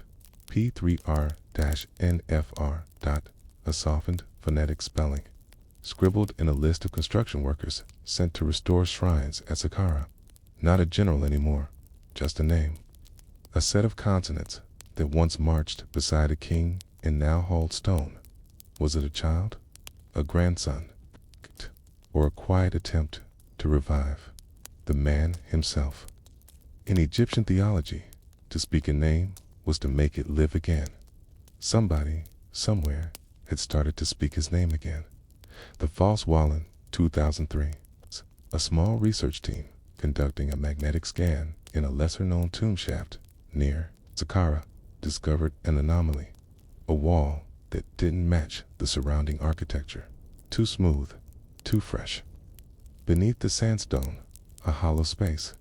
They excavated carefully. Behind the false wall was a tiny chamber. No artwork, no furnishings. Just dust, a few fragments of linen, and one shattered fragment of alabaster inscribed, with a barely visible sun, disgrace, ending in tiny, finger-like hands. It was a symbol of the Aten faint, scratched, but unmistakable, and below it, 2 words, he returned. No name, no title, no explanation, but the implication was clear. Someone, long after the Amarna collapse, had brought him back, not in glory, not in ceremony, but in secret. Why hide a tomb? Reburial in Egypt was not unheard of. Tombs were reused, especially in times of instability. But secret reburials, deliberate, quiet, stripped of all identifications, were rare and dangerous. The reasons for this act are still debated. Some scholars argue it was a final punishment, a way of burying a traitor without giving him the chance at eternal life. Others suggest it was an act of mercy, a way for descendants or sympathizers to preserve a soul in danger of being erased completely. Still others think it may have been practical, a hasty burial during one of Egypt's many plagues or purges, where old alliances had to be hidden. But one detail complicates all these theories. The intact canopic jars, found sealed beside the remains, they were carved not with Atenist prayers, but with older, traditional invocations to Osiris, lord of the underworld. This was no political statement. It was a quiet plea. Let him pass safely. The ethics of memory. When modern Egyptologists study men like Perenifer, they walk a strange line. He was, by all accounts, deeply involved figure in a religious revolution that many of his contemporaries considered heretical. He likely oversaw military operations that suppressed old priesthoods, enforced temple closures, and redistributed vast state resources in service of the Aten. But he was also human, loyal, perhaps, or simply caught up in a movement larger than himself. A man who watched the world change around him and chose, as so many did, to survive it by aligning with power. The ethics of remembering such figures becomes complicated. Do we honor him by restoring his name, or do we respect the silence that his contemporaries imposed? And more quietly still, who are we to decide? The tomb that spoke back in 2011. Further excavations around the false wall tomb uncovered two more anomalies. The first was a shallow pit filled with burnt fragments of papyrus scrolls. Most were unreadable, but one bore a legible line: "I have walked the desert with no name." The second was a limestone shard from a destroyed stela. On it, the legs of a figure, and below, a caption: "He who stood beside the light now lies in shadow." Somewhere, deep beneath layers of official erasure, someone had tried to tell the story, not to glorify it, not to rewrite it, just to remember it. Why memory needs silence? History is noisy. It celebrates kings, chronicles wars, elevates victors. But the real texture of the past lives in the quiet parts, the broken inscriptions, the unfinished tombs, the misaligned bricks no one ever fixed. Perenifer's story doesn't need grandeur. It lives in the dust that settled on an unpainted wall. It breathes in the gap between two lists of officials where his name should have been and wasn't. It waits in the fragments of a city built too quickly, loved too briefly, buried too thoroughly. The general's second death in ancient Egyptian belief. A person died 3 times. The first was the death of the body. The second was the death of the name. It's the moment when no one living remembered you. The third was the death of the image when no likeness of you remained in the world. Perenifer died the first death in Amarna. He died the second when his tomb was abandoned, his name removed, and his body moved without ceremony. But he did not die the third, because today we see his broken image. We find his half-name on old seals, etched into stones by hands that shook with fear or love or memory. And we look into that erasure, we remember. Final thought, in the end. The question is not why Perenifer was hidden. It is why someone at great risk, in great secrecies, to bury him again, not to honor him publicly, not to reclaim his status, but perhaps simply to say, you are not forgotten. And maybe that is the quietest, most enduring legacy of all. You can always tell when a mason hesitated. The strike is uneven. The chisel veers off course. The glyph is unfinished or shaped with less conviction than the one before it. Stone records fear differently than papyrus or memory. It doesn't fade. It doesn't exaggerate. It simply holds the pressure of a moment and freezes it forever, somewhere in the maze of Saqqara's lesser-known tombs. There is such a hesitation. A mason's line stops abruptly above a doorway that should have been a passage. The passage was never carved. Instead, a block was set over the outline, sealing what lay beyond. On the edge of the plaster, beneath layers of soot and silence, is a faint mark that may have been a signature or warning. It isn't much. A curved line, single diagonal, slash, a horizontal bar. To most, it's nothing. To a few trained eyes, it's a mason's protest. Quiet, nearly invisible, but permanent. It's how the story of a hidden tomb, the second burial of a forgotten general, begins to speak again. The builders beneath power in every Egyptian monument. There were two histories being written, one above in hieroglyphs names of pharaohs, gods, victories, the other below in dust and chalk scratched behind walls, under floor stones, or on the reverse sides of bricks. That second history belonged to the workers, the men who shaped the legacy of others, okay? And his own names rarely appeared on official records. These masons, many of whom worked seasonally, called up from peasant villages along the Nile, often left their own marks behind, not for posterity, but for one another, to measure, to warn, to remember. They scratched marks of alignment, chalk circles, dashed slants. They drew little figures, a stick person, a bird, a crude eye. They drew these in places no priest would look, because priests looked at what the tomb said. Masons looked at how the tomb felt, and sometimes a tomb felt wrong. The quarry that took 2 long scholars now believe that Paranufer's second tomb, modest, okay, unadorned, and deeply buried in a peripheral region of Saqqara, was not carved by the king's men. It was not commissioned with great ceremony. It was likely begun in haste and finished in quiet desperation. Why? Because it wasn't supposed to exist. The general had already been buried once near Akhenaten, Peen, but his Akhenaten's name was purged from every record. Those close to him were quietly exiled from history.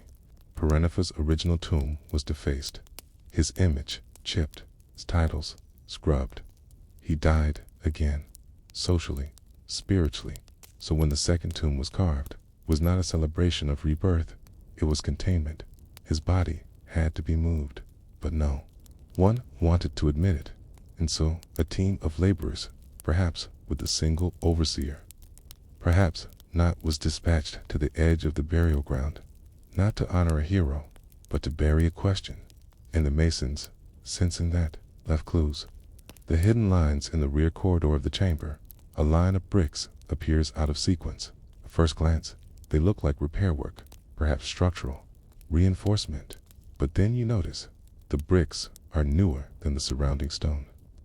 And unlike the others, these were laid without mortar, dry, stacked, easy to dismantle. Why? Because perhaps someone expected to open it again, or feared that someone else might. On the bottom course of these bricks, 2 faint markings stand out. The first resembles a half circle with rays extending upward, crude sun. The second, a narrow column with 2 diagonal slashes, what might have once formed a letter for protection or keep out. Neither are standard glyphs. Neither are meant to be seen. They are part of that second history, the one only masons left behind. They're not inscriptions, they're whispers. Tomb without commission. What made this burial unique was not just its secrecy, was its informality. Every noble tomb in Egypt required official sanction, lists of provisions, permission from the necropolis overseer, ritual support. But Parennefer's second tomb had none of these. It lacked the wall text invoking gods. It lacked proper chamber proportions. It had no opening of the mouth stela, no carved doorway for the BA soul to exit through. What it did have was a series of odd, angular rooms. Rooms that didn't follow traditional layout. Rooms that seemed added at the last minotaur. Perhaps repurposed. This suggests something important. That the tomb's builders were improvising. That they were creating not a path to the afterlife, but a container, a vault, a silencing chamber, and they may not have agreed with what they were doing. The overseers, pause-Egyptologists, studying this tomb, have found what might be a rare clue about the man who oversaw its construction. A shard of limestone, once a planning tablet, was found nearby with faint ink sketches. On it, a diagram of a narrow corridor. 3 measurements scrawled in hieratic script. A personal note, almost illegible. Make no mark above. Do not let the god see. It's a chilling phrase, okay, and a confusing one. Which god? 18 was forbidden by then. Amen had returned. Kate, but was not present here. Perhaps it wasn't a deity at all. Perhaps the god referred to the idea of oversight, the all-seeing. Its judgment of later priests. A warning to make no visible reference, to keep everything plain, quiet, unnoticed. This was a burial done not under divine light, but in bureaucratic darkness, a paperless tomb, the curse that was intiriously. One thing was missing from the site that many would expect. There was no curse. Most tombs, even modest ones, included standard warnings. I shall seize he who defiles this tomb. Okay? May his name be erased. The gods will blind those who steal. But this tomb said nothing. It neither threatened nor pleaded. It merely sat, as if it hoped that silence would be more protective than fear, as if those who built it wanted it forgotten, not defended. And in a way, that worked. The tomb was lost. For over 3,000 years, it was never looted. It was never officially recorded. Even today, it barely appears on maps. A quiet erasure, successfully performed. Why, they whispered, we return to the masons, the men who built this space without decoration, the men who used familiar tools for unfamiliar work.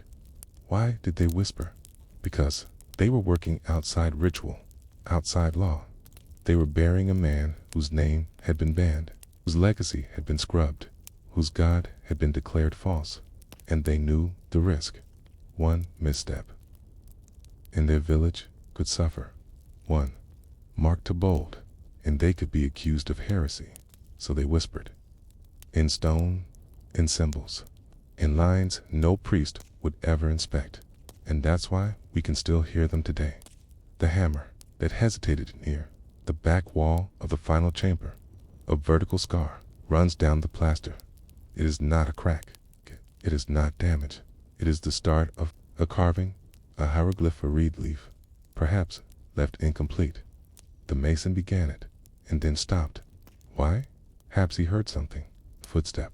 A voice stopped, or perhaps his hand faltered, because his heart did. Maybe, that moment, he realized this was not a tomb of honor. It was a burial of shame, and the words he was etching would not be remembered, but hidden dot. So he laid down his chisel and walked away, leaving that line to dry, to harden, to remain forever as the symbol of a choice. Not made questions without echo. Who ordered this tomb? We don't know. Was it a relative? A surviving official? A guilt-ridden priest? Why was it built without blessing? Why was it hidden beneath plain ground? Why were the masons so careful? And, most hauntingly, did they know they were preserving something? Or burying it? Burying it. You don't expect a wall to move, especially not in a tomb that has been closed for over 3,000 years. And yet, when the archaeological team returned to the chamber for final mapping in the winter of 1921, the narrow eastern wall of Perennifers, hidden burial vault, once solid, unbroken limestone, had shifted, not by much, a few millimeters at most, but enough for dust to slide through the base, like sand draining from an hourglass.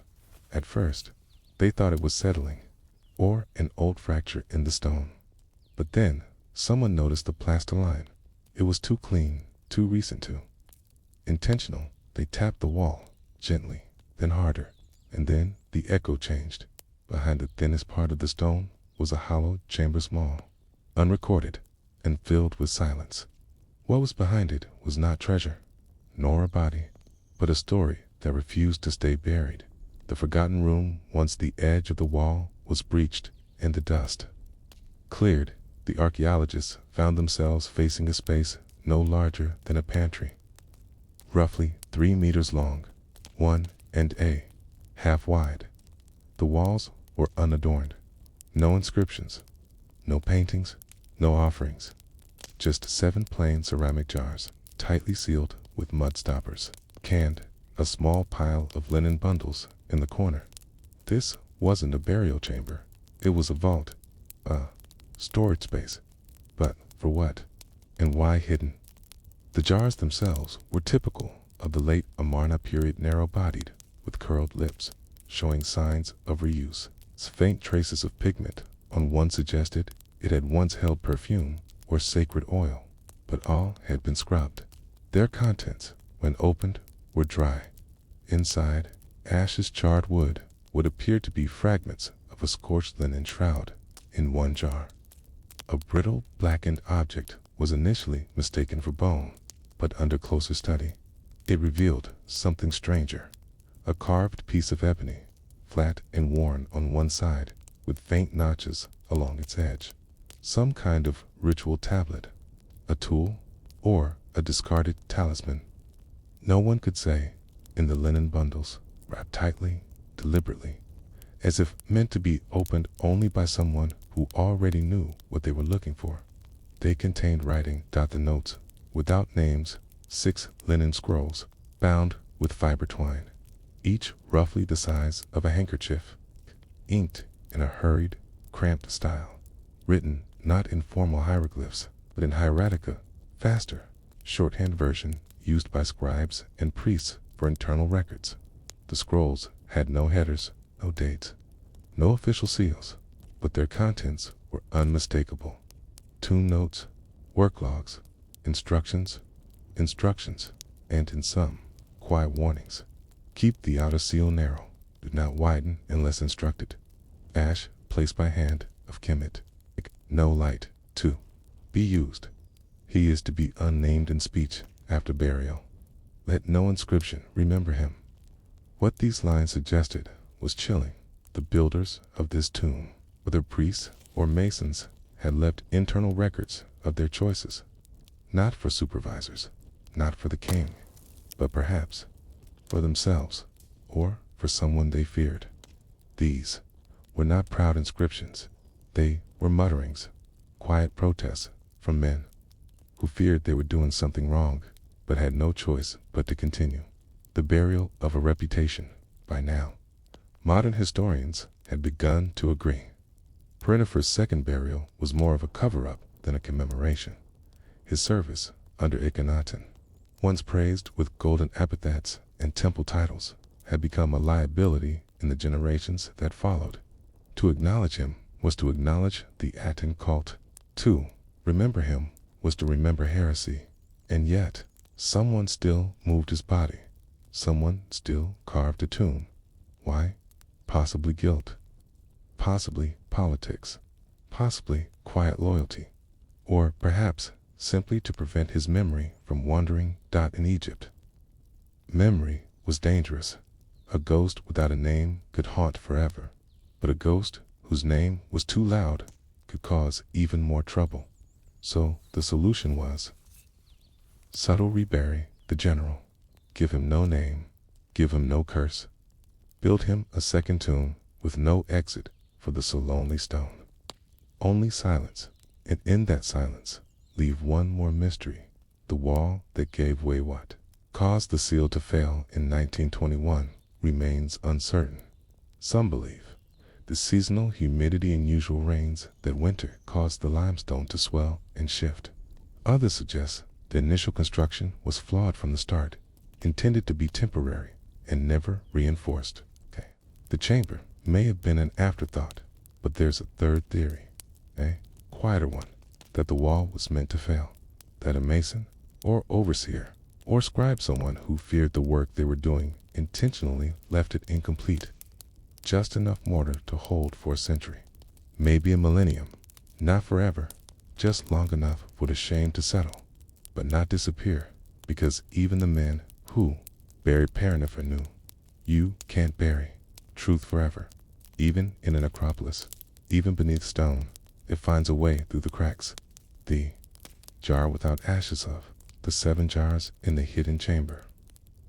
6 contained remains. The 7th was empty, perfectly sealed, perfectly clean, no trace of content. Why was it there? Was it a mistake? Or was it a symbol? Some Egyptologists speculate that it was placed as a decoy, perhaps to confuse looters, or as part of a ritual substitution, Others suggest a more poetic possibility, that the jar represented what was never said, what could not be written, that its emptiness was the point, that silence, carefully sealed, was the final offering. The language of stone after the chamber was cleared, cleaned, and documented. The archaeological team made one last effort to trace who ordered the tomb's construction. They found no records in the temple archives, no orders in the necropolis registry, no scrolls in Thebes or Memphis or Heliopolis. Only one reference appeared, in a private letter found in the ruins of a scribe's home, miles away, written decades later. It read, "I remember the work of the shadow tomb. No priest sang, no name was spoken, but overseer wept when the bricks were placed. That was all. No location, no names, but the emotion was clear. This was not a righteous burial. It was a reluctant one. Perhaps that's why the Masons left there. Marks, not curses, not protests, just enough to let the future know. We were here, and we knew what we were doing was not right. The seal that wasn't meant to hold in the end. The wall that broke open wasn't a failure of design. It was a whisper from the past. A whisper that had waited 3,000 years for a moment to be heard again, and now that it has spoken, what are we supposed to do with what it said? Do we judge those who buried a man without rights? Do we condemn the general whose loyalty cost him eternity?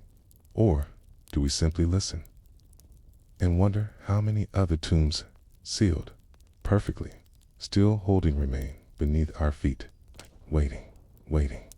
You might think the story ends when the tomb is sealed, when the last stone is placed, when the priest, if any, dared to come utters a final word to the desert winds, Aquan, when the laborers turned their backs on the shadowed chamber and the sand begins to retake the hillside. But it doesn't. In Egypt, nothing ends that easily, because the living remember, because even silence leaves behind echoes, and because sometimes stones themselves remember the hands that laid them.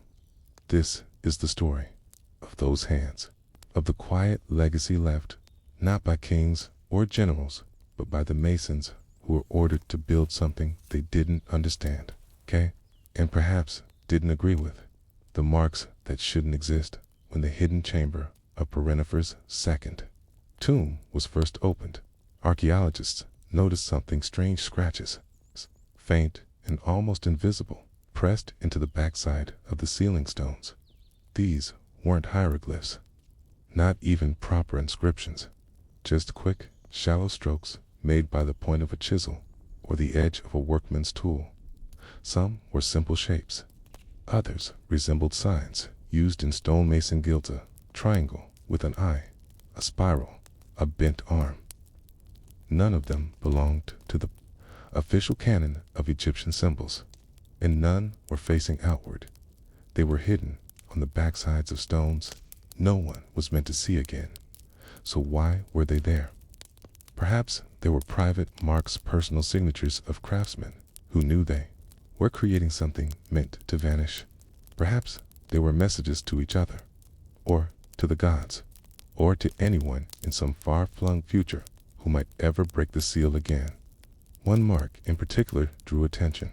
It was a shallow carving of a man's face, crude, almost childlike, but with wide eyes and a single line across the mouth. A face gagged into silence. What did it mean?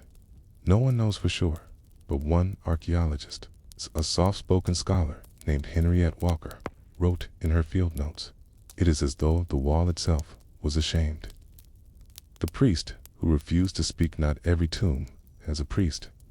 Not every burial is accompanied by incense or chanting, or the reading of the Book of the Dead. But even in the 18th dynasty, when Akhenaten's religious reforms were in full swing, it was still expected that someone would say something. The soul, or Ka, needed guidance. The body, or Kat, needed words to ease its way into eternity. The silence that surrounded Perenifer's burial was unusual, so when later generations tried to trace the rituals, they found Nothing. No funerary text. No priestly record. Only a quiet rumor preserved in a temple inventory, written a generation later. One line among many. Ceremonial rites denied for the officer of Akaton by order of the temple mouth. The temple mouth was a title, referred to the high elected priest, the man who spoke on behalf of the gods. Bistic record is to be believed. He refused. He refused to utter Perenifer's name. He refused to read the required spells. He refused to bless the journey to the afterlife. Why? Perhaps political fear. Perhaps personal conviction.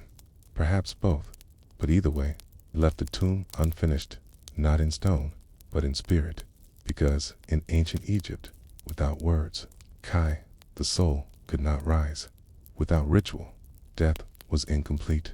The dry riverbed years later, long after Perenifer had been forgotten by most, a minor scribe from Heliopolis named Intef was sent to the region on a resource audit. The temples were reviewing old inventories, comparing storage grain to projected offerings. He traveled with a donkey, 2 guards, and a sand-worn copy of the census scroll. He passed through the edge of the necropolis. He slept beneath the stars, and he saw, carved into a rock near the dried riverbed, something odd. They buried the man twice, but could not quiet the earth. Intef, curious, copied the phrase in the margin of his ledger. We know this because his ledger is still intact. It's preserved in the dry air of a collapsed storeroom, was recovered centuries later. That single line, out of place in a record of cattle and barley, suggests something rare, that the workers and travelers of the time knew what had happened. They knew about the second tomb. They whispered about it, and they believed something had gone wrong. When the walls began to crack open after the rediscovery of the chamber in 1921, Egyptologists hesitated to publish full reports. The discovery was confusing, fragmentary, and difficult to contextualize. No treasure, no royal seal, no dramatic hieroglyphic pronouncements, just workmen's notes and jars of ash. But quietly, over the following decades, a pattern emerged. Other tombs, also unofficial, also oddly sealed, began turning up across Middle Egypt, often in isolated spots, often with little or no inscription. And many of them, like Perenifer's, were built with reused stones scavenged from earlier buildings. Their architecture was rushed, asymmetrical, unblessed.